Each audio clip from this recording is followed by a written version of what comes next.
Missouri leaders keep telling people everything is fine, the economy is stable, jobs are holding steady, unemployment remains manageable.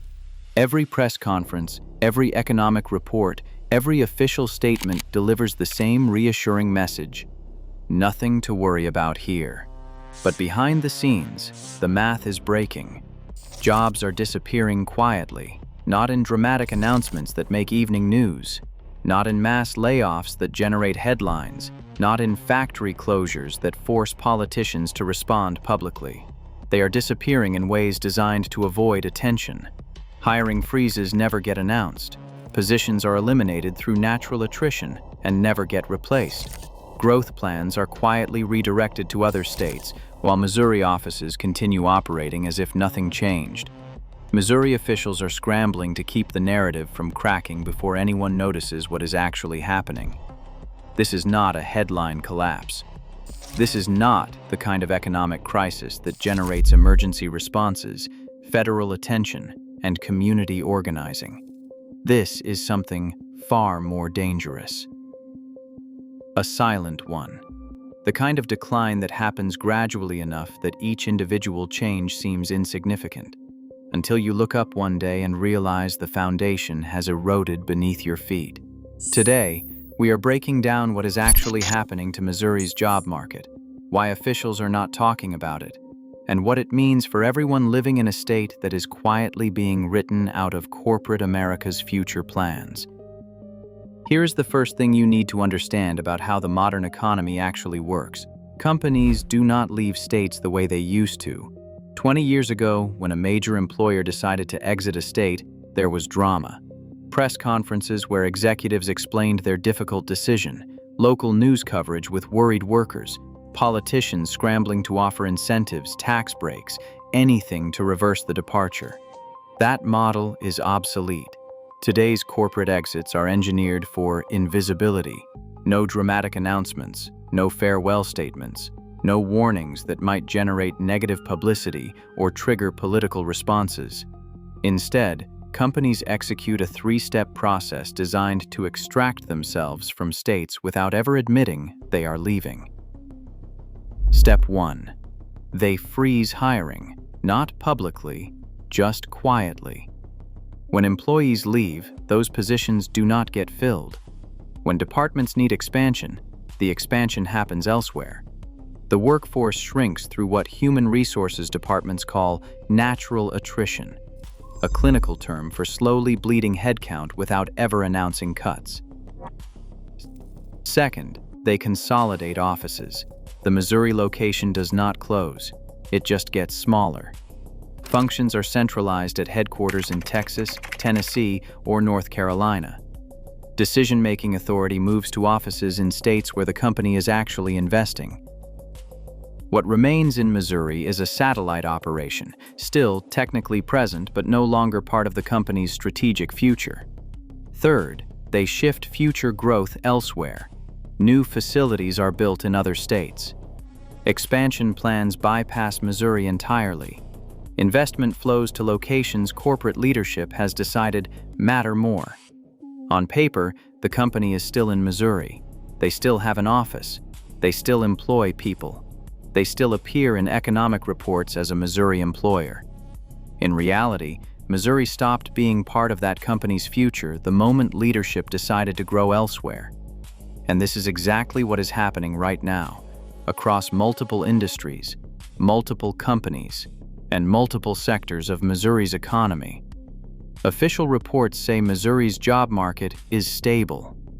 That word stable appears constantly in economic assessments, in gubernatorial statements, in the reassuring language officials use to describe conditions they do not want to explain honestly. But stability on paper hides a dangerous pattern that the official metrics are not designed to capture. Job growth is slowing, quarter after quarter, not collapsing, slowing. Each quarter adds fewer jobs than the quarter before. The trend line points downward, even while absolute numbers remain positive enough to cite in press releases. Full-time positions are being replaced with contract work. When companies eliminate permanent roles, they do not always eliminate the work. They just restructure how that work gets done. Independent contractors, temporary staffing arrangements, gig economy substitutes replace what used to be employee relationships with benefits, stability, and advancement potential. The jobs technically still exist, but they have been hollowed out, stripped of the security and compensation that made them foundations for middle-class life. Higher-paying roles are quietly relocating to Texas, Tennessee, and the Carolinas. The jobs that remain in Missouri increasingly skew toward lower-wage support functions, while decision-making authority, executive positions, and growth trajectory roles migrate to states corporate America has decided represent the future. Missouri is not hemorrhaging jobs in ways that generate alarming headlines. The bleeding is slow, measured in percentage points and trend lines rather than mass layoff announcements. And slow bleeding is harder to detect. It does not trigger emergency responses. It does not mobilize political action. It does not force the honest conversations that dramatic crises demand. By the time slow bleeding becomes undeniable, the patient is already in critical condition. Here is where the panic actually starts, behind closed doors, in conversations that never become public. Missouri leaders know something most residents do not. They see the data that does not make it into press releases. They hear from economic development officials who are losing recruitment competitions. They understand what the trend lines actually mean, but they cannot acknowledge it publicly. If state leadership admits that Missouri is losing competitive position, that companies are choosing to grow elsewhere, that the state is becoming a place corporations finish their past rather than build their future, a cascade of consequences follows. Investor confidence drops. Pension funds, real estate developers, and institutional investors who deploy capital based partly on confidence in state trajectory start reconsidering their positions. Money that might flow into Missouri gets redirected to states that project strength rather than acknowledge weakness. Development deals stall. The projects currently in negotiation, corporate relocations, manufacturing facilities, and distribution centers depend on Missouri appearing competitive. Admitting otherwise gives every company currently considering Missouri a reason to choose somewhere else. Incentive negotiations collapse. Missouri competes for business by offering tax breaks, infrastructure investments, and other incentives. Those negotiations only work when companies believe Missouri has a future worth investing in. Acknowledging decline undermines every deal currently on the table. So instead of honesty, officials choose silence. They call the changes restructuring, as if the reorganization is temporary and Missouri will somehow benefit when it is complete. They call it efficiency, as if reducing Missouri headcount while growing elsewhere represents optimization rather than abandonment. They call it post-pandemic normalization, as if the trends devastating Missouri's competitive position are just temporary adjustments to extraordinary circumstances. The language is designed to obscure rather than clarify, to buy time rather than address problems, to maintain narrative control while the underlying reality deteriorates. But euphemisms do not change what is happening. Missouri is losing leverage. The bargaining power that comes from being essential to corporate operations, from having workers, infrastructure, and capabilities that companies need, erodes every time a company decides its future does not include Missouri. And once leverage is lost, getting it back is extraordinarily difficult. Look at Missouri's two major cities, and you will see the same pattern playing out at different speeds. Kansas City still looks strong on the surface. New apartment buildings rise downtown. New restaurants open in revitalized neighborhoods. New branding campaigns position the city as dynamic, growing, worth attention. The surface-level indicators suggest momentum. Investment appears to be flowing. Development appears to be happening. The story Kansas City tells about itself sounds like success, But behind that visible growth is a worrying trend that the success narrative does not capture. Corporate offices are shrinking, not expanding. Companies maintain a Kansas City presence but reduce headcount. The buildings are still there, they just contain fewer people doing less important work. Support roles stay, while decision-makers leave. Kansas City increasingly hosts the back-office functions, the operational support, the activities that companies need but do not value strategically. The executives, the strategists, the people who determine corporate direction, they are relocating to headquarters in states that leadership has decided matter more. Future investment is being routed elsewhere. The expansion projects, the new facilities, the growth trajectory investments that create long-term economic foundation are no longer going to Kansas City. The city remains in corporate portfolios, but not in corporate growth plans. St. Louis is further along in this process. It already experienced what Kansas City is just beginning to understand. It already knows what happens when headquarters become satellite offices, when the companies that once anchored the city's identity relocate decision-making elsewhere, while maintaining diminished local operations. It already knows what happens when temporary cuts become permanent, when the jobs eliminated during one crisis never return, and when promises of restoration quietly disappear from official communications. It already knows what happens when young professionals stop arriving, when the talent pipeline that feeds economic vitality redirects to cities that seem to have futures, while St. Louis seems to have mainly history. Missouri is not watching a dramatic collapse. The buildings are still standing. The companies are still technically present. The metrics still look stable if you do not examine them too closely. What Missouri is watching is a handoff, economic vitality being transferred from Missouri to other states through thousands of individual decisions that collectively add up to abandonment. And Missouri is losing. If Missouri leadership admits what's happening, it raises one question they can't answer honestly. Why are companies choosing to grow everywhere else? Is it taxes? Missouri's tax structure isn't dramatically worse than competing states. Taxes alone don't explain why corporate growth is bypassing Missouri. Is it incentives? Missouri offers competitive packages to attract business. Other states offer more, but Missouri isn't losing purely on incentive competition. Is it workforce issues? Missouri has workers. It has educational institutions. It has the human capital that businesses need. Workforce alone doesn't explain the pattern. Is it long-term confidence? This is where the honest answer gets uncomfortable. Companies don't just make decisions based on current conditions. They make decisions based on where they believe conditions are heading. They invest in states they believe will be more important in 10 years, and they reduce investment in states they believe will be less important. The real problem Missouri faces isn't any single policy failure or competitive disadvantage.